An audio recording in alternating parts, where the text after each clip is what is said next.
Well, there have been huge street protests across Brazil against rising transport costs, against corruption and the expense of staging the Football World Cup next year.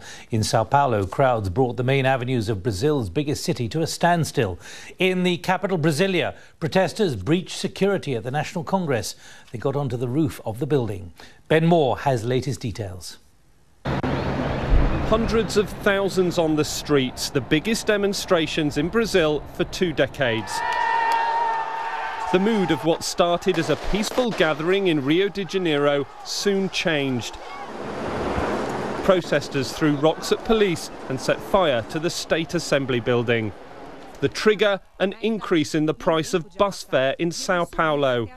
It's not because 20 cents, it's not because of this thing about the bus and everything. We're here because we want to change Brazil. We are tired of so much corruption. This is the first time I really see the people stand for what he believes. Even if the police comes to pull us back, we have fought and we won. Protests grew in 11 cities. In the capital, Brasilia, the Congress building was stormed. The day had started peacefully, the imminent World Cup and Olympics a focus, many believing money could be redirected to health and education.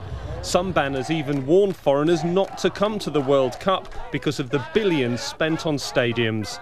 I'm here because I want a better city to live, a better country to live. I think this country is not fair with its people.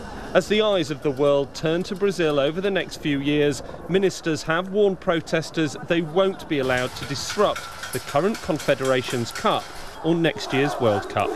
Ben Moore, BBC News. So what started the protest? The initial trigger was a rise in public transport fares in Sao Paulo. The cost of a public bus fare rose from 3 reals to 3.2. It is symbolic of underlying issues. The cost of the 2016 Olympics and 2014 FIFA World Cup is estimated to be around $30 billion. That was meant to be privately funded. However, the majority is now being funded by public money. That could be spent elsewhere. Education watchdogs say almost 80% of schools have inadequate facilities and many hospitals are under-resourced. It's also estimated that $47 billion goes missing each year to undeclared tax revenue and corruption. Well, I'm joined by Silvia Salek of BBC Brazil.